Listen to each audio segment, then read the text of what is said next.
Punjab Kesari Navodaya times TV में आप सभी का स्वागत है। देश में ये बड़ी तेजी से फैल रहा है कि दूसरी लहर जो है कोरोना की वो चली गई है, लेकिन क्या वास्तव में ऐसा है? और अगर है तो हकीकत क्या है? और अगर दूसरी चली गई है तो तीसरी आने वाली है, उसके लिए तैयारियां क्या हैं? इन सभी मुद्दों पर आज यानी डॉक्टर्स डे के मौके पर हमारे साथ मौजूद है मशहूर डॉक्टर और भारत सरकार के नेशनल टेक्निकल एडवाइजरी ग्रुप के chairman doctor N.K. Arora. Doctor Narendra Kumar Arora ji, आपका स्वागत है। नमस्कार सर, पंजाब केसरी और नवोदय टाइम्स टीवी में आपका स्वागत है। मेरा सबसे पहला सवाल जो है वो ये है कि लोग अब दिल्ली से या देश के अलग अलग राज्यों से पिकनिक मनाने निकल पड़े हैं, क्या दूसरी लहर खत्म हो गई है? तो मैं यहाँ पर माननीय प्रधानमंत्री जी का एक सेंटेंस कोट करना चाहूँगा कि कोरोना अभी हमारे आसपास ही है, ये कभी गया नहीं है। और ऐसे समय पर अगर हम कोई भी सावधानी में कमी आती है तो दुर्घटना होने की संभावना बढ़ जाएगी। और यही देख रहे हैं हम कि 7 मई को लगभग 4 लाख से ऊपर केसेस थे और 7 जून तक वो केसेस कम होकर के 1 लाख पे आ गए। और उसके बाद अनलॉकिंग प्रोसेस शुरू हुआ सारे कंट्री में, सारे स्टेट्स में, डिस्ट्रिक्ट लेवल पे। लेकिन ये देखा हम लोगों ने कि पिछले 8-10 दिन से 15 दिन से 10 दिन 12 दिन से केसेस 50,000 के आसपास हॉवर कर रहे हैं। पिछले 2-3 दिन पहले करीब 35-40 हज़ार केस हुए थे और आज फिर बढ़ना शुरू हो गए। और इसके सबसे ज्यादा चिंताजनक सर हालात कहाँ हैं, किन राज्यों में? ये हालात 15 जो स्टेट्स हैं, प्रदेश हैं, जहां पर जो टेस्ट पॉजिटिविटी रेट है, ये एक बहुत सेंसिटिव इंडिकेटर है कि वायरस का संक्रमण और प्रसार कितनी तेजी से हो रहा है। अगर ये 10% से ऊपर हो जाता है तो ये बहुत चिंता की बात है। और ऐसे काफ़ी सारे ज़िले हैं इस समय इस कंट्री में और 15 स्टेट्स में बिखरे हुए हैं। और यही कारण है कि कई जगह केसेस दोबारा बढ़ने लग गए हैं। हम अपनी दिल्ली की बात करें तो पिछले कुछ दिनों से 2-3 दिनों से केसेस बढ़ने लगे हैं जब से लॉकडाउन पूरा का पूरा खोला है।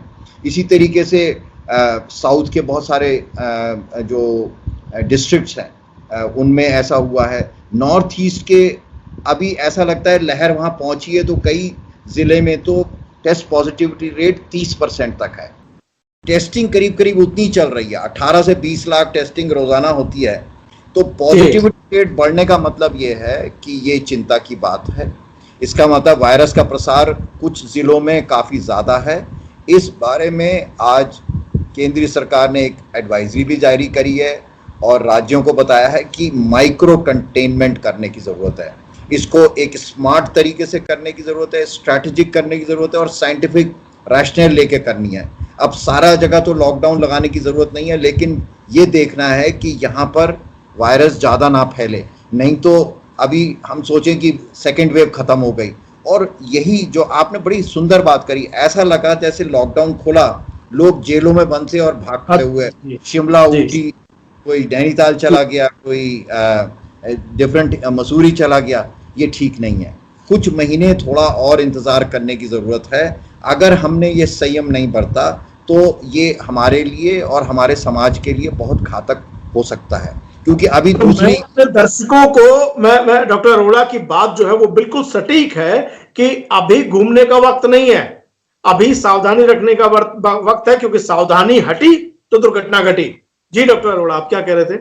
तो मैं ये कह रहा था कि अगर ये सेकेंड वेव अच्छी तरीके से हम लोगों ने बहुत सहा है पिछले 3 महीने 4 महीने में। मेरे को लगता है कि हम लोगों के नियर्स एंड डियर्स में बहुत लोग इन्वॉल्व हुए हैं, कई लोगों ने अपनी जान भी खोई है। ऐसी स्थिति में फिर लापरवाही करना मेरे ख्याल से समझदारी का बिल्कुल काम नहीं है। इस समय कोरोना उपयुक्त व्यवहार जारी रखना है, घर से केवल तभी निकलना है जब ज़रूरी हो। और तीसरी चीज़ जो बहुत ही ज़रूरी है, और वो ज़रूरी चीज़ ये है कि टीकाकरण करना है। टीकाकरण ने एक तेज़ी पकड़ी है, अब टीका उपलब्ध है और हम जाएं। मेरा अगला सवाल वही था कि वैक्सीनेशन को लेकर अभी हालात क्या है?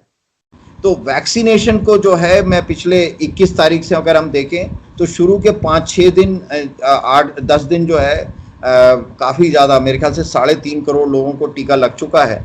लेकिन पिछले 2 दिन से 3 दिन से मैंने देखा कि कुल टीकाकरण केंद्र कम हो गए हैं। आज कुल मिलाकर 30-32 हजार केंद्र थे और करीब 20-22 लाख लोगों को टीका लगा। ये काफी नीचे, ये चिंता की बात है। टीकाकरण केंद्र और टीका कितने लगते हैं ये आपस में जुड़े हुए हैं। एक टीकाकरण केंद्र पे लगभग 100 से 120 टीके रोजाना लग सकते हैं। तो अगर टीकाकरण केंद्र कम हो जाएंगे तो ये कमी किसकी है, कहां पे है जो ये चेन टूट रही है?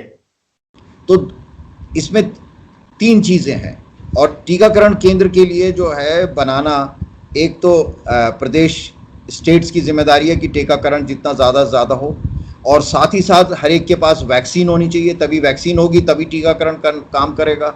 ये दोनों चीजें बहुत जरूरी है, स्टॉक आउट्स ना हो। और तीसरा ये है कि लोगों के बीच में टीके के लिए रुचि बनी रहे, उनके लिए उसमें डिमांड बनी रहे और लोग आए आगे बढ़ करके, और उनके मन में जो गलत धारणाएं हैं, अफवाहें हैं, जो र्यूमर्स हैं, वो उनका निवारण किया जाए। और ये मैं अपने दर्शकों को बिल्कुल आश्वस्त करना चाहता हूं कि जितने भी टीके हमारे यहाँ हैं, अब तो चौथा टीका भी आने वाला है, शायद अगले हफ्ते 2 हफ्ते में टीका आ जाएगा। 3 टीके जो हैं, कोविशील्ड, कोवैक्सीन और स्पुतनिक, तीनों सुरक्षित टीके हैं और इनका कोई मेजर साइड इफेक्ट नहीं है। टीका लगाने के बाद 1-2 दिन हल्का बुखार होता है, उसके अलावा कोई चिंता की बात नहीं है। क्योंकि हम जो बड़े लोग हैं, कई बार there is a fear of unknown, हमें लगता है पता नहीं क्या हो जाएगा, और कई भ्रांतियां भी हैं जी, मृत्यु हो जाएगी और कुछ क्या कि जी नपुंसक हो जाएंगे।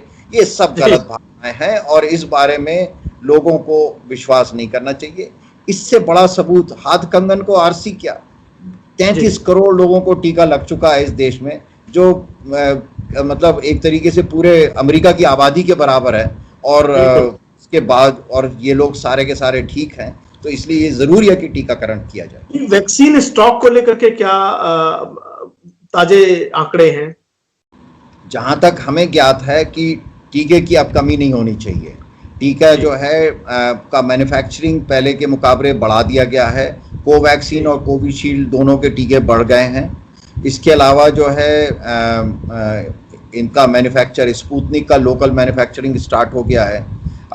तो ये टीके की कमी अब नहीं होनी चाहिए, जो बताया गया है, आंकड़े दिए गए हैं। और अगले महीने तो करीब 20 करोड़ टीके होने चाहिए हमारे पास जुलाई के महीने के लिए, यानी कि कल से स्टार्ट होने वाला महीना जो है उसमें 20 करोड़ टीके। तो अभी तक 32-33 करोड़ टीके लग चुके हैं, करीब 20 करोड़ टीके, क्योंकि ये पहले से ही मालूम था जनवरी में कि जुलाई के अंत तक लगभग 50 करोड़ टीके उपलब्ध होंगे, और वो उपलब्ध हैं उसके हिसाब से, जहां तक हमारी जानकारी है। तो क्या हम जुलाई में 50 करोड़ का आंकड़ा छू लेंगे? हमें लगता है अगर हम रोजाना भी फॉर एग्जांपल 60 से 70 लाख टीके रोजाना लगे और 25 दिन लगे तो वो हो जाता है 6-18-20 करोड़ करीब आसपास हो जाता है। लगभग भारत के लगभग आधी आबादी जो है वो 13-14, हाँ नहीं, करीब 40% आबादी को कम से कम एक टीका तो लग जाएगा। लगभग वही मैं लगभग इस्तेमाल कर रहा हूँ। एक बहुत बड़ी आबादी को टीका लग सकता है, और अब मुद्दा ये है कि लोगों को आना है टीका लगवाने के लिए। चौथे टीके को लेकर क्या तैयारियां है? चौथा टीका जो आने वाला है, जो मॉडर्ना की बात कर रहे हैं आप? जी। चौथा टीका, तो ये इसके बारे में कल ही इमरजेंसी यूज ऑथराइजेशन के लिए रेगुलेटर ने, DCGI ने परमिशन दी है। अब आने वाले दिनों में पता चलेगा कि कितने ऐसे टीके उपलब्ध हैं। लेकिन एक चीज का हमें ध्यान रखना होगा, ये टीका mRNA बेस्ड टीका है, बिल्कुल लेटेस्ट टेक्नोलॉजी का, और सौभाग्य की बात है ये वाला टीका, इसी तरीके का टीका भारत में भी बन रहा है। तो ये भी है कि अगले 3 महीने में वो टीका भी आएगा। जिनोवा करके कंपनी है, वो mRNA टेक्निक से टीका बना रही है। लेकिन जो मॉडर्ना है, इसमें एक जो कार्यक्रम के हिसाब से एक चुनौती रहती है कि इसको -40 डिग्री पर स्टोर करना होता है और -40 डिग्री पर ट्रांसपोर्ट करना होता है। तो ये तो बड़ा साफ है कि छोटी जगह पर ये टीके का इस्तेमाल नहीं किया जा सकेगा, ये बड़ी जगह पे किया जाएगा और उन अस्पतालों में जहां पर -40 डिग्री का स्टोरेज स्पेस होगा। तो ये इसकी एक लिमिटेशन है, लेकिन जितना भी मिल जाए ऐसे समय में हमारे लिए, बड़े शहरों के लिए ये मुफीद है, बड़े शहरों के लिए ठीक है। बड़े शहरों में जहां पर -40 डिग्री का जैसे बता दूं मैं आपको, कई बार हम सोचते हैं बड़े शहरों में -40 डिग्री आसानी से मिल जाएगा, ऐसा नहीं है। इवन बड़े शहरों में, बड़े अस्पतालों में भी -40 और -70 के लिए स्टोरेज की स्पेस लिमिटेड होती है।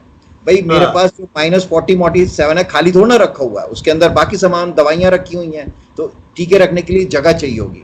So you need cold storage space, this is called UCC, ultra cold chain चाहिए होती है इसके लिए। तो ये एक इसकी लिमिटेशन है, बट हमें उम्मीद है कि एटलीस्ट बड़े शहरों में ये उपलब्ध हो पाएगा। सर, हम कह सकते हैं कि जुलाई में हम थर्ड वेव के लिए बहुत हद तक अच्छे संख्या में, तादाद में तैयार हो जाएंगे तीसरी लहर के लिए। अगर हम इसी तेजी से टीका लगाएं, हमारे पास टीके लगाने की जो क्षमता है, 1 से 1.25 करोड़ टीके रोजाना लगा सकते हैं। तो अगर 1 करोड़ या 80 लाख, 1 करोड़ टीके भी अगर हम रोजाना लगाते हैं, तो आप लगा सकते हैं अंदाजा कि 20 करोड़ टीके 1 महीने में लगाना कोई बड़ी बात नहीं है। और टीके अगर उपलब्ध हैं, तो अब केवल बात हो जाती है कि भाई टीके का डिस्ट्रीब्यूशन भी पॉसिबल है। मेन इशू है कि टीके लोग आएं और टीका लगवाएं, गांव हो शहर हो, ये दोनों जगह। क्योंकि कई बार लोगों के मन में है कि गांव में टीका नहीं लग रहा है, ऐसा नहीं है। जितने भी टीकाकरण केंद्र हैं, 2/3 टीकाकरण केंद्र ग्रामीण क्षेत्रों में है। तो ये एक बहुत बड़ी उपलब्धि है हमारे लिए कि जो टीके लग रहे हैं इस समय, वो गांव में और शहरों में दोनों जगह लग रहे हैं। ऐसा नहीं कि हमारे ग्रामीण जो भाई बहन है वो छूटे जा रहे हैं। सर, एक बहुत महत्वपूर्ण बात यह है कि तीसरी लहर को लेकर के बात हो रही है, उसके लिए आप तैयारियों के लिए बहुत काम कर रहे हैं। बच्चों को लेकर के एक बड़ा चिंता है, उसको लेकर के आपने अभी तक क्या तैयारियां की हैं, क्या पूरी योजना है? सबसे पहले तो मैं ये एक मन में से संशय निकालना चाहूंगा लोगों के कि बच्चों पे विशेष प्रभाव होगा। पहली लहर में 2 से 3% बच्चों को लक्षण हुए थे जी। 0.2 to 0.3% बच्चों की मृत्यु हुई थी जिनको संक्रमण हुआ। दूसरी लहर में बिल्कुल ऐसे ही का ऐसे ही हुआ। दूसरी लहर में हुआ ये कि बहुत ज्यादा लोग इन्वॉल्व हुए, तो हमें ज्यादा दिखाई दे रहे थे। तो ऐसा नहीं लगता कि बच्चों की तरफ इस वायरस का विशेष लगाव है या प्रेडिलेक्शन है, ऐसा नहीं लगता। तो आगे भी ऐसे होने की संभावना कम है। तीसरी चीज ये है, जो अभी इसी बीच में सीरो सर्वे हुए हैं, उसके हिसाब से बड़ों में और बच्चों में संक्रमण की जो मात्रा है वो बराबर है। इसका मतलब बच्चों में ज्यादातर एसिम्प्टोमेटिक इन्फेक्शन होता है, संक्रमण होता है लेकिन कोई लक्षण नहीं होते, और उससे आगे के लिए वो एक तरीके से उनमें प्रतिरोधक क्षमता पैदा हो जाती है। तो हमें लगता है कि आने वाले समय में बच्चों पे विशेष प्रभाव पड़ेगा, ये मन में से निकाल दें। हाँ, बच्चों के लिए विशेष सुविधाओं की जरूरत है, और जहां तक हमें ज्ञात है कि सारे देश में गवर्नमेंट की तरफ से ये गाइडलाइन दी गई है कि बच्चों के लिए स्पेशल कोविड मैनेजमेंट सेंटर बनाया जाए, उनके लिए माता पिता साथ में रह सकें उसकी सुविधा बनाई जाए, स्पेशल वेंटिलेटर्स और ऑक्सीजन वगैरह देने की जो होती है ज़रूरत, और हर एक मेडिकल कॉलेज को एक पूरा फ्लोर ऐसा बनाने के लिए बोला गया है। और उम्मीद है कि ये इस तरीके से बच्चों की, खाली कोविड नहीं, कोविड के बाद भी ये सुविधाएं काम आएंगी। सर, आज डॉक्टर्स डे है, डॉक्टर बीसी रॉय के जन्मदिन पर हम ये मनाते हैं, और देश ने, आईएमए ने आंकड़े जारी किए हैं, बहुत सारे संस्थाओं ने जारी किए हैं, देश ने अपने बहुत सारे डॉक्टर खोए हैं दूसरी लहर में। मैं चाहूंगा कि आप इस पर भी एक बारी प्रकाश डालें, हम उन डॉक्टरों को याद करते हैं। मैं अपने सारे चिकित्सक मित्रों को नमन करता हूं। उन्होंने जो मेहनत करी है, जो पैशन के साथ, ईमानदारी के साथ दिन रात मेहनत करी है, वो तो करी है, मरीज की देखभाल करी है। मेरे को लगता है सबसे बड़ा जो, जिसको हमेशा इतिहास याद करेगा, कि कम संसाधनों के होते हुए भी लोगों ने नवाचार, इनोवेट किया और ज़्यादा लोगों को, मरीजों को देखा और बहुत अच्छा इलाज किया। यही वजह है कि हिंदुस्तान में कोरोना की वजह से जो मृत्यु दर है दुनिया भर में से सबसे कम है। इसका कारण हमारे चिकित्सा कर्मी और चिकित्सा सहयोगी हैं, जिसकी वजह से तो मैं ये सोचता हूँ कि उन्होंने जो मेहनत करी वो तो की, लेकिन साथ ही साथ इनोवेशन किया, उसके लिए नमन। जी बिल्कुल, हम भी अपने सभी डॉक्टर्स को नमन करते हैं। आपने बहुत मेहनत की है। हम उन महिलाओं को, उन परिवारों को नमन करते हैं जिन्होंने अपने लोगों को खोया है। हम उन बच्चों को भी नमन करते हैं, उनके हौसलों को सलाम करते हैं जिन्होंने अपने माता पिता को, जो डॉक्टर हैं, उनको काम करने के लिए प्रेरित किया। मैंने बहुत सारे ऐसे किस्से सुने हैं कि बच्चे छोटे छोटे घरों में अकेले थे और माँ और बाप दोनों, अगर माता पिता दोनों डॉक्टर हैं तो वो लोग अपने अस्पतालों में थे या आइसोलेशन में थे, उन लोगों ने बहुत सहा है। डॉक्टर अरोड़ा, आपने भी बहुत मेहनत की है, आज भी आप कई कई घंटे मीटिंग्स करते हैं, मुझे ये जानकारी है। और इस उम्र में जब आदमी थोड़ा रिलैक्स करता है, थोड़ा आराम करता है, हरिद्वार ऋषिकेश घूमने जाता है, आप कई घंटों ऑनलाइन मीटिंग करते हैं प्रधानमंत्री के साथ और बहुत सारे सेक्रेटरीज और उनके साथ मीटिंग करते हैं। देश भर में आप कोरोना का बहुत बड़ा काम कर रहे हैं। आपको पंजाब केसरी और नवोदय टाइम्स टीवी की तरफ से डॉक्टर दिवस की बहुत बहुत शुभकामनाएं। आपको बहुत बहुत धन्यवाद। और हम इसी के साथ सभी डॉक्टर्स की शुभकामनाएं, उनको स्वस्थ रहे वो, ये शुभकामनाएं उनको देते हुए आपसे विदा लेते हैं। डॉक्टर नरेंद्र अरोड़ा जी, आपका बहुत बहुत धन्यवाद। Thank you.